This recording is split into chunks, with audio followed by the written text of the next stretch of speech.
Hello friends, welcome to GK study. तो आज है 28 जून और 28 जून से जितनी भी इंपॉर्टेंट आपकी अपडेट बनती है हिमाचल प्रदेश की, उसको हम इस वीडियो में डिस्कस करेंगे।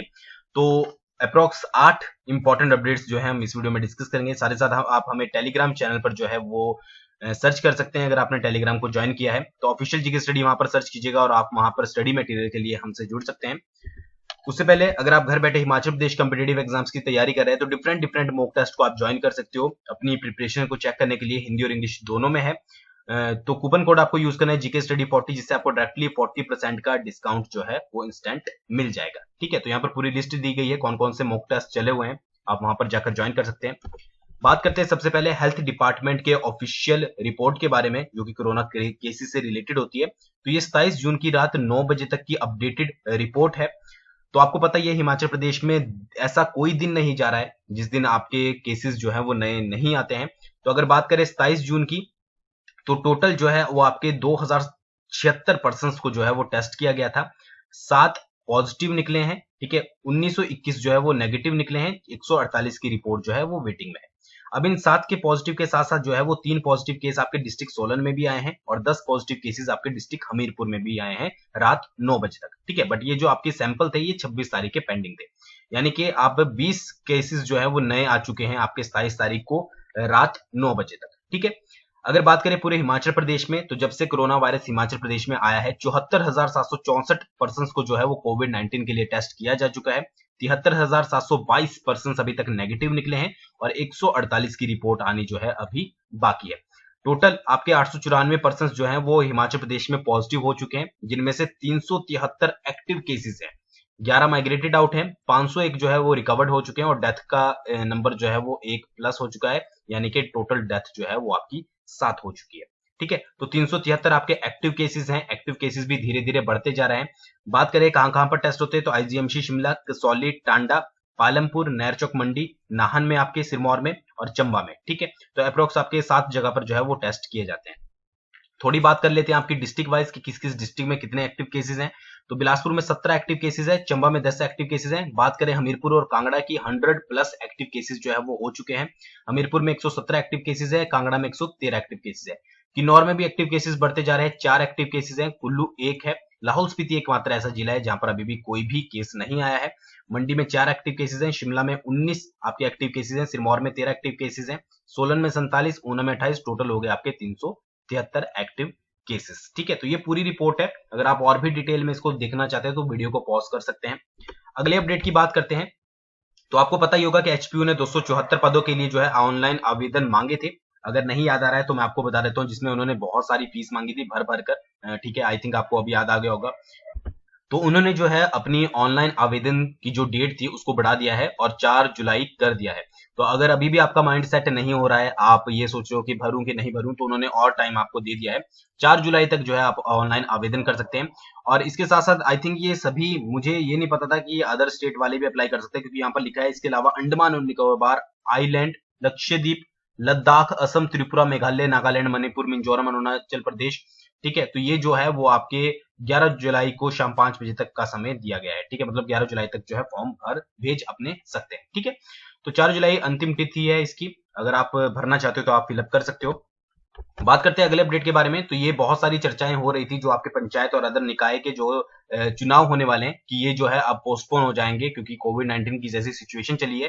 तो इस पर जो है वो शहरी विकास, नगर नियोजन व आवासीय मंत्री जो सरवीण चौधरी है, उन्होंने क्लियर कर दिया है कि जो प्रदेश में नगर पंचायतों व परिषदों के चुनाव होंगे वो समय पर ही होंगे। उन्होंने कहा है कि इसमें कोई भी फेरबदल नहीं किया जाएगा। अगर आप ये सोचते हो कि चुनाव जो बहुत टाइम बाद करवाए जाएंगे या 3-4 महीने जो है वो बाद करवाए जाएंगे, तो ऐसा नहीं होने वाला है। फिलहाल जो है वो नई नगर पंचायतें व परिषदें जो है वो नहीं बनेंगी और जो भी वर्तमान में स्थित हैं, यानी कि जो भी परिषदें हैं वर्तमान में या पंचायतें हैं, उन्हीं पर जो है वो चुनाव किए जाएंगे। तो ये जो है वो आपकी ऑफिशियली जो शहरी विकास मंत्री हैं उनके द्वारा कहा गया है। तो बाकी पूरी न्यूज आप डिटेल में पढ़ सकते हो।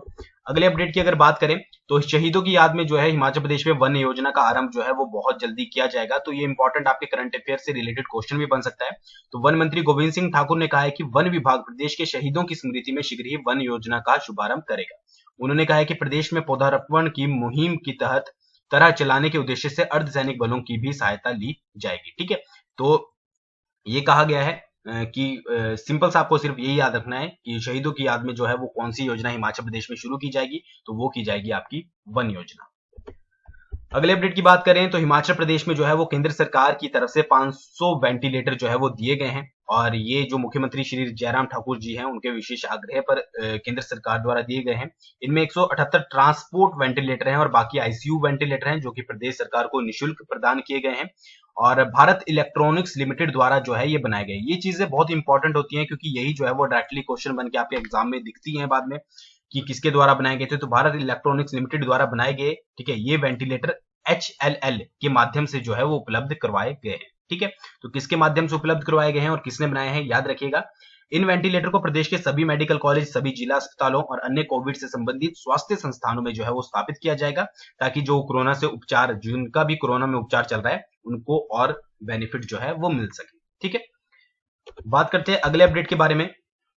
तो 1 जुलाई से जो है आपकी निजी ऑपरेटरों की बस सेवा जो है वो दोबारा से बंद हो सकती है, क्योंकि अगर बस ऑपरेटरों ने साफ साफ कह दिया है कि अगर उनको 30 तारीख तक राहत नहीं मिलती है तो 1 तारीख से वो बसें जो है वो खड़ी कर देंगे। अब हुआ क्या है कि हुआ ये है कि गवर्नमेंट ने जो है ये डिसीजन लिया है कि बसों में जो है वो 100% सवारियां जो है क्षमता से वो बिठा सकते हैं। अब किस तरह से गवर्नमेंट ने ये डिसीजन लिया है, गवर्नमेंट क्या सोचती है, ठीक है, क्योंकि वैसे भी केसेस बहुत ज्यादा बढ़ते जा रहे हैं और आई थिंक आप लोग भी जो है वो इस फेवर में नहीं होंगे कि बसों में जो है वो 100% क्षमता से जो है वो सवारियां बिठाई जाएं, क्योंकि कोई पर्सन कहां से आ जाता है भाग के कोई पता नहीं लगता। और अगर वो क्योंकि बहुत सारे इंसिडेंट्स पहले भी हुए हैं कि एक पर्सन बस में सफर करके दूसरी बस बदल कर गया है, ठीक है, फिर बाद में न्यूज आ रही है कि इस बस के नंबर दिए गए हैं कि अगर इसमें कोई सवारियां बैठी है तो वो खुद कांटेक्ट करे। तो अगर इस तरह की सिचुएशन, इस तरह के डिसीजन आते रहेंगे तो रिस्क थोड़ा ज्यादा है। ठीक है, तो उन्होंने यही कहा है कि 100% सवारियां बिठाने की घोषणा तो कर दी, पर विवाह शादियों में 50 से ज्यादा लोग जुट नहीं सकते हैं। ठीक है, तो बहुत सारे जो फैसले लिए गए हैं उस पर जो संचालक हैं उन्होंने जो है वो असहमति जताई है, और उन्होंने यह भी कहा है कि न्यूनतम बस किराया जो है वो 10 रुपए किया जाए। ठीक है, तभी जो है वो अगर उनको राहत मिलती है तो 1 जुलाई से जो है वो बस सेवा कंटिन्यू रहेगी, नहीं तो निजी ऑपरेटर जो है वो बस सेवा बंद कर देंगे। ठीक है, तो अब इसके बारे में क्या बाद में डिसीजन लिया जाएगा उसके बारे में आपको बाद में ही पता लगेगा, बट फिलहाल के लिए जो न्यूज थी मैंने आपसे शेयर कर दी। बाकी आपका 100% जो सवारियां हैं उस पर जो गवर्नमेंट ने फैसला लिया है उसके बारे में आप क्या कहना चाहते हो, आप कमेंट करके बता सकते हो। बात करते हैं अगले अपडेट के बारे में। तो किन्नौर जिले के भावा नगर पुलिस थाने में 3 पुलिस कर्मचारियों की कोरोना सैंपल रिपोर्ट पॉजिटिव आने के बाद जो है वो थाने को सील कर दिया गया है। ठीक है, और पूरे स्टाफ को जो है वो आइसोलेट कर दिया गया है। अब यहाँ पर मेन चीज क्या है, ठीक है, क्योंकि पॉजिटिव तो रोज ही आ रहे हैं, यहाँ पर मेन चीज ये है कि इन तीनों कर्मी की जो है वो रैंडम सैंपलिंग ली गई थी।